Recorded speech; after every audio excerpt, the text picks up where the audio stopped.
leneen li nga xamante ni dafa am solo te démb ma déglu ko renseigné wu ci bu baax mooy la problématique des étudiants dinañ defaat beneen waxtaan ci université yi ak ci étudiants yi parce que am nañ ci ay liggéey yu am solo yu ñu ciy def gis ngeen li xew université Bambey ma leen di masawu ñoom tamit parce que man foogoon naa ne lacrymogène 2024 lay jeex Sénégal man loolu laa foogoon lacrymogène 2024 lay jeex Sénégal waaye keroog li ma gis ñu dóor ay étudiants ay lacrymogène ci biir université bu Bambey loolu ça fait c'est une honte pour xale yoo xam dañoo jóg pour dem jàngi amut lu ñu leen di fayee lu dul ay lacrymogène parce que tout simplement dañuy revendiquer de façon pacifique li nga xamante ni moom mooy seen droit parce que njàqare boo xamante ni am nañ ko donc je pense que ne les universités de Bambey université bu Saint-Louis tamit gis naa ñuy grève mais bi gën a daw yaram c'est l'université Assane Seck de Ziguinchor démb maa ngi saluer d'ailleurs étudiante bi ma dégg mu wax avec beaucoup de responsabilité mu ne nous ne sommes pas ici pour créer un désordre mais dañuy rappeler un droit mais li gën a métti nee na bi ñu waxee ak seen recteur bi nee na dafa wax ne amul jot bi il n'a pas le temps il n'a pas aussi amul jot nee na amul jot amul xaalis pour prendre en charge ci ay chapiteaux yu ñu leen doon def xale bu jigéen bi étudiante bi wax ne chapiteaux yi tàng na tàngoor boo xamante ni ñi dañuy xëm di daanu ci en plein cours nekk dans des conditions inhumaines pour jàng donc les conditions pour ñu jàng dans ces chapiteaux là n'étaient pas réunies mais léegi nag dañu ci boole tëj chapiteau bi donc su ma ci waxee loolu ba pare donc di wax le ministre de l'enseignement supérieur ñu gën a bàyyi xel sur la situation des étudiants ba nga xamante ni étudiant Sénégal moom dootul am benn yitte budul parce que un Sénégal souverain juste et prospère mënoo koo am lu dul da nga am un enseignement supérieur de qualité une recherche de la recherche et de l'innovation boo xam dañ koy financer et les chercheurs du pays actuellement wax nañ leen xalaatuñu sax ay financement ak yooyu parce que je pense que ne actuellement li ci xew doy na waar beneen bi nga xam dañ leen recevoir fii ma leen di nuyu c'est l'école nationale de développement sanitaire mooy ENDSS ñoom dañu ñëw seet si ma ñu waxtaan ñoom moom seen directeur da leen porté woon plainte mooy li gën a grave parce que tout simplement ils ont aussi revendiqué ñoom ñu porté leen plainte directeur bi bon yàlla def na directeur bi jëlee nañ ko fa fan yi mais li gën a grave mooy les enseignants ont décrété une grève illimitée et ces agents de santé ces futurs agents de santé aujourd'hui amuñu fu ñu ko mën a jooyee jànguñu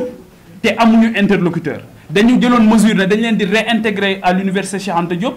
la réintégration n'a jamais été effective donc réintégrer wuñu leen jànguñu ñu nekk dans une situation assez hybride te loolu aussi maa ngi demander à ce que la presse puisse faire un travail dans ce sens ñëw nañ seet si ma fii avec beaucoup d'amertume laa leen recevoir mais leur situation est catastrophique et chaotique et jàpp naa ne tey war nañu fexe ba enseignants yooyu de concert avec le ministère de la santé le ministère de l'enseignement supérieur ñu fexe ba nan la ñuy jëlee en charge seen conditions enseignants yi ñoom tamit pour ñu mën a dem jàngi parce que actuellement ils sont en train de payer le lourd tribut par rapport ak dysfonctionnement yooyu nga xamante ni am na ci kii bi ci ENDSS ma leen di nuyu bu baax di nuyu seen président bi nga xamante ni ñëw nañ seet si ma avec surtout beaucoup de responsabilités et c'est ça qui est remarquable parce que mën nga revendiquer mën nga contester mën nga indigné wu mais def ko toujours ci forme bu baax beneen bi may jeexale avant may ñëw ci li Moustapha annoncé léegi muy le dialogue beneen bi may évoquer mooy la situation des étudiants qui vivent dans des appartements surtout à Dakar xaw ma ndax yéen a ngi suivre actualité boobu mais ñu ci bari ci ñoom aujourd'hui ils risquent de dormir ci biti parce que ñu ci bari mënatuñ leen a fayal amatuñ lu ñu fayee et la plupart d'entre eux dañuy bàyyi jàng xaw ma ndax loolu tam yëg ngeen ko mais universités yi étudiants yu bari dinañ ñëw Dakar pour jàng si wala ñu dem dans les autres universités dans les villes problème hébergement moom mooy tax ñu bàyyi jàng problème hébergement te li may wax ni ñi am ay mbokk ci université yépp xam nañ ko problème hébergement dina tax nga bàyyi sa ay études dellu sa kër la situation bi am fii nag mooy dafa am ñoo xamante ni c'était de bonne volonté des âmes généreuses yu leen daan jël en charge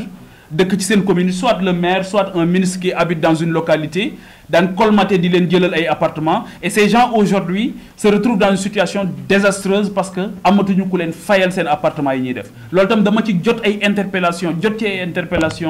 bon ma ne leen nag voilà un député amul xaalis li mu am mooy kàddoom yëkkati kàddoom te dinaa yëkkati kàddu ba ñi ko war a yëg ko pour def ci dara donc ma leen di nuyu ñoom tamit di leen masawu bu baax parce que véritablement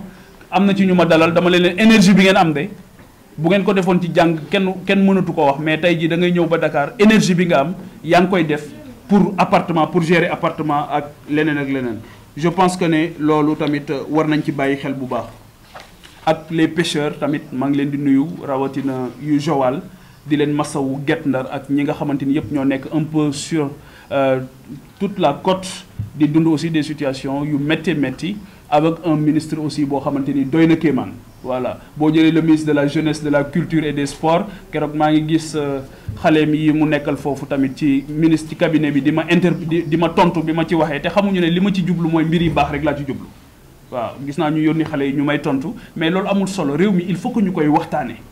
bu fekkee ne dañ la jox ministère boo xamante ni sa njàmbaar yépp terewul ministère bi rëpp ci suuf tey jii on n'a aucune visibilité sur la politique culturelle du Sénégal su ngeen ci gisee visibilité yéen journalistes yi ngeen wax ma ko wala yéen ñi ñuy seetaan il n'y a aucune visibilité sur la politique culturelle les acteurs culturels ils râlent de partout parce que gisuñu visibilité boo jëlee la politique sportive aujourd'hui on a une occasion inouïe c'est les JOJ on risque d'avoir des Jeux olympiques de la jeunesse avec 0 médaille suñ ci góorgóorlu wut waxuma sax du point de vue de l'accueil de l'hébergement ak yooyu mais 0 médaille buñ ci góorgóorluwul buñ moytuwul dañ ko am parce que l'État jusqu'à présent ne joue pas véritablement son rôle et que pour man il faut éclater ce ministère ba pare jox ko ñoo xamante ni xam nañ ko mën nañ ko et surtout pas de la bureaucratie parce que man li may wax gars yi souvent mooy cette bureaucratie là va inhiber toutes les énergies te de plus en plus bureaucratie boobu laa gis ne dafay jël le pas sur toutes ces énergies débordantes yoo xamante ni am nañ ko pour développer ces secteurs stratégiques loolu nag suñ koy wax waxuñu ko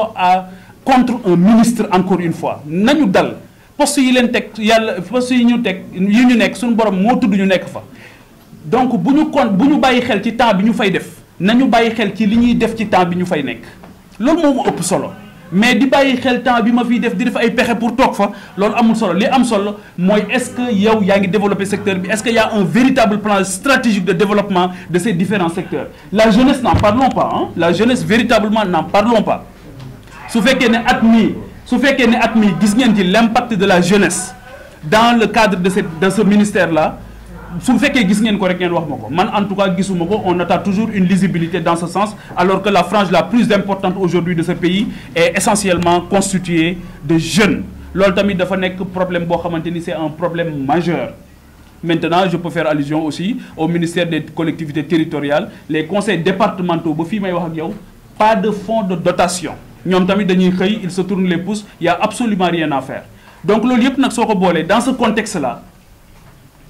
bi nga xamante ni ñun ñëpp suñu bopp yi fi mu ne gis naa keroog benn image boo xam dañu wane bopp bi wane place cerveau bi ñu def fa am xar yaakaar naa ne fi mu ne nii moom ñëpp xar la ñuy lijjanti fi mu ne ci réew mi am na fu ma lire keroog je pense que ministre bi ko ne y a un gap de 400 000 têtes boo xamante ni am na mais problème bi du indi xar problème bi mooy lu ñu ko mën a jëndee waaw xaw ma ndax presse bi am ngeen avance tabaski ak yooyu xaw ma ndax génnagul voilà donc nee nañ génnagul voilà donc ni mu génneewul ci yéen nag la génnewul fépp waaw voilà donc yaakaar naa bu weesoo Diomaye ak Ousmane xam naa ne ñi fi am xar dina néew xanaa ñi ñuy maye ay xar donc loolu aussi bëgg naa ñu def ci taxawaay yu am solo véritablement pour permettre aux Sénégalais ñu mën a am xar avec un coût boo xamante ni du nekk problème pour ñoom léegi nag c'est dans ce contexte mesdames et messieurs ci la ñu ne dañuy woote un dialogue politique président dafa wax ne dama woote un dialogue